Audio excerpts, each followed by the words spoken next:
G'day and welcome back to Critical AFL on YouTube for today's review of the WAFL Eagles, who took down the current ladder leaders, South Fremantle. It was a dominant display from a whole bunch of the young AFL listed players who are looking readier every week to step up and help the AFL side across all lines of the field.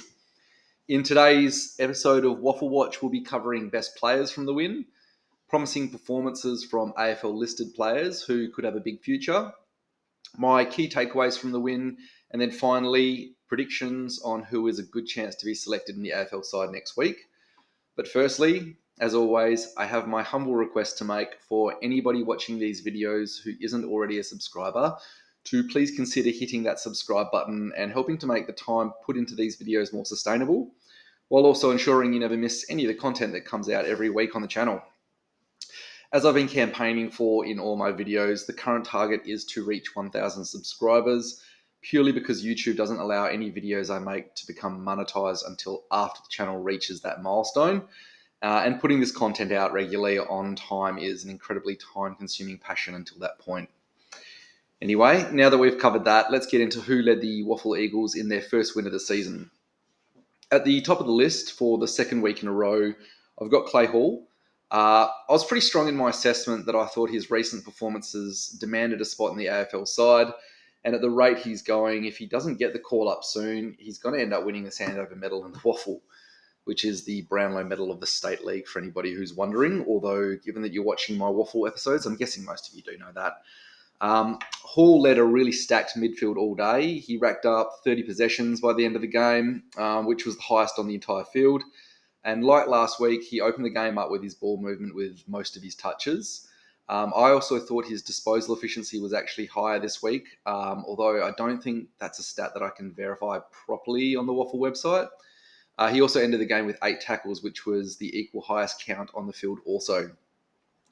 All in all, I don't think there's much more that he could have done to demand a spot back in the AFL side. And like I mentioned in my review of the Melbourne loss last night, the AFL review, I do think that we need that extra physicality that Hall brings across 4 quarters back in the AFL side.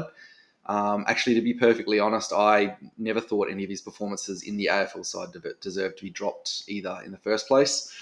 So yeah, get him in. Next best for me was Luca Grego. He's starting to have a really reliable look about him in the middle. He gets a lot of the footy, I think 24 disposals by the end of the match, which was decent. And he uses the ball really well, both by hand and by foot, and also looks really composed already in there. He's a bigger body, and the senior WAFL players he comes up against never really phases him at all. I do know that there was a lot of talk about him having a rugby background when he was first drafted, and you can just see that he's really happy with all that physicality, doesn't feel rushed, doesn't particularly look out of place amongst all the men either as a 19-year-old. And with all the debuts that we've seen this year, I think Grego looks closer and closer to getting his shot every week. The main thing standing in his way at the moment for me is that I think Klay Hall's performances puts him next in line to take that next midfield spot available, although you never really know with selection if that's how the coaches are thinking. Sometimes I do wonder if getting the debut monkey off the back is an important priority too, when a couple of guys are both playing well in the twos. But for me at the moment, Klay Hall is definitely the standout player in the WAFL. I mentioned last night in my Melbourne AFL review that Bailey Williams had a really good game in the WAFL. He did a solid job as always in the ruck, but he actually stood out a bit more yesterday as a key forward. He kicked 2 goals, both very much the result of that classic, good quality key forward craft on the lead, taking strong marks and finishing reliably. So the way I've tried to frame my assessment of both Williams and Flynn is that I think they're both in reasonably good form for their potential and their strengths. And I think that selection between the two is really going to partially be about who's the better fit, going up against different ruckmen each week in the AFL. I couldn't say who I think will be selected against Richmond or what the thoughts are of the AFL selectors, but if you want my thoughts, I would say that I still think Flynn is more suited to Toby Nankervis next week, which I do go into a little bit more detail in my AFL review last night for anybody who's wondering or who didn't catch that video. Next best was Malachi Champion. I'm going to have to revisit my previous assessment of Champion being a really exciting talent for the future and change it to someone who I think could very easily force his way into the AFL side sooner than we think this year. And then it wouldn't surprise me if he actually secures his spot in the side and keeps it once he's in there. Champion kicked 2 goals and unfortunately missed 2 more. So the potential was there to kick a bag of 4, but he also looked really handy around the ground as well. Physically, he doesn't look unready for AFL football, which you could say for a couple of the lighter bodies that we have inside the WAFL on our list. So I think he's becoming a real space to start watching if anyone's interested in the guys that are pushing for those spots. Other than that, there was actually a heap of strong performances all the way through the squad, including Hamish Davies, Sandy Brock, Job Shanahan, and a couple of unlisted WAFL players as well. It looked like Davis benefited from his run of games at AFL level, and he came back to the WAFL looking really comfortable, racking up one of the higher possession counts. I think it's about 21, and contributing to the most stacked midfield that the WAFL Eagles have had all year. Shanahan kicked 2 goals and looked really classy whenever he was around the ball. Brock, I actually think, shows really good composure and skill every week, and I wouldn't be surprised if he comes in to fill Gubb's vacancy while he's in concussion protocols, which was confirmed by McWalter in the press conference after the game last night. Just a couple of other updates that are not so much about our best players, but it's just for anyone who's curious, just about how different guys are shaping. Firstly, on Jamison, and this is absolutely no knock on Callum Jamison, it's just an update for fans who are wondering how potential fill-in players, especially keybacks, are looking. So Jamison returned from 12 months rehab last week and was surprisingly really impressive despite the expected physical conditioning and just game fitness that he'd been missing. This week it was a little bit more noticeable, just seeing the time off that he's had. He's a mountain of a man and looked incredibly heavy chasing and trying to turn that big body of his in traffic. So I'm quite confident that he'll be there next year and has a heap to offer once he rebuilds his fitness and AFL conditioning. But just don't expect to see him play any AFL football at any point this season at the rate I think he's going. It's not dissimilar to Bazzo a couple of years ago when he missed the second half of the preseason completely away from football, just with personal tragedy. And whenever you see a guy miss that much time, it actually really highlights just how long it takes to get into AFL shape.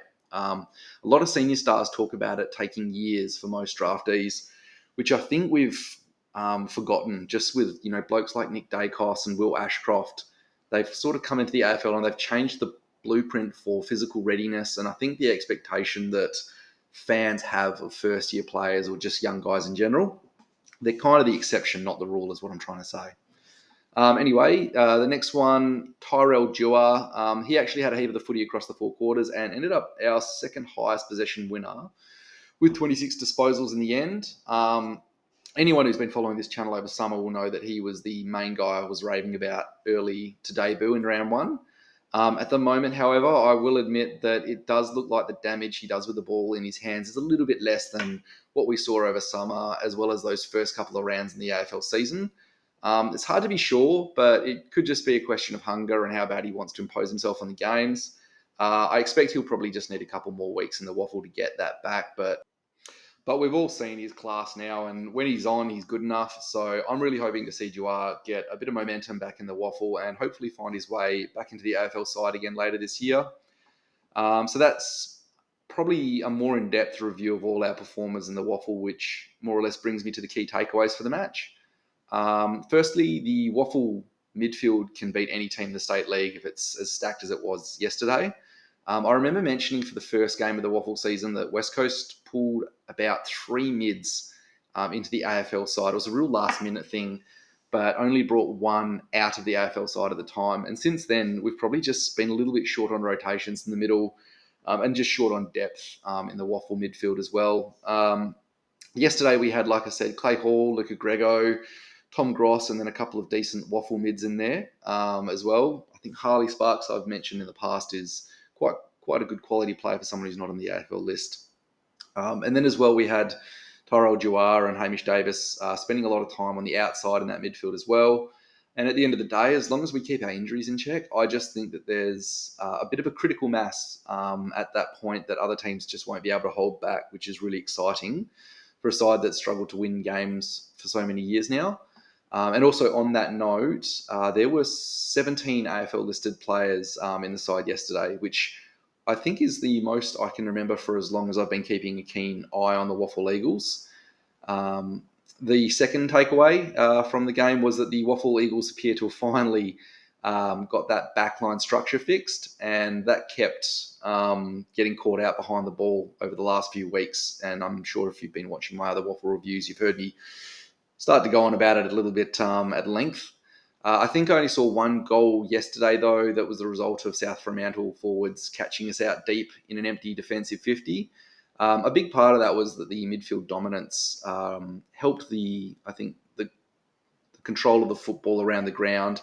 But there was another part that was the structure of all our backs covering the ground a little bit more reliably, which is really important. And I think that'll really help all of the AFL listed players long term as they go into the AFL system, playing the side that's got that structure. So now to my predictions. Firstly, Klay Hall. I screamed it from the top of my little YouTube mountain last week, and I'm saying it again.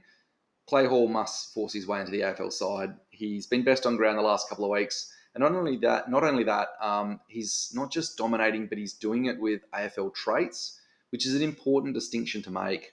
It's always been my personal view for quite a long time that AFL sides are getting it wrong by overlooking dominant state league players just because of how attributes driven the AFL's become. Just things like height and speed in particular, but that said, that is the modern game, and Hall's ticking all the boxes. You know, the dominance, the size. He's above medium pace, big body in the midfield, meaning not just the height but the build and the weights room work.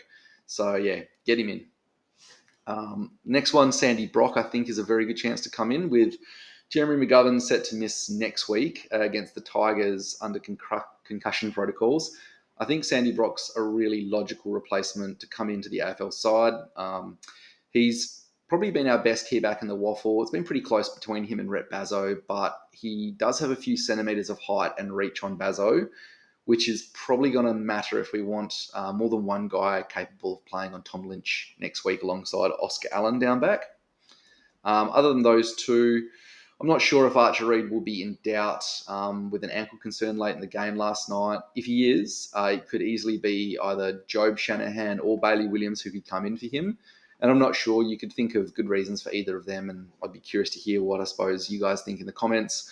So we'll firstly just have to wait for the Tuesday injury report before that needs to even be considered. But otherwise, that covers everything for this week's WAFL Eagles review. Thank you all for tuning in, and I hope you enjoyed the coverage, and I'll hopefully see you all again for the reviews next weekend. Until then,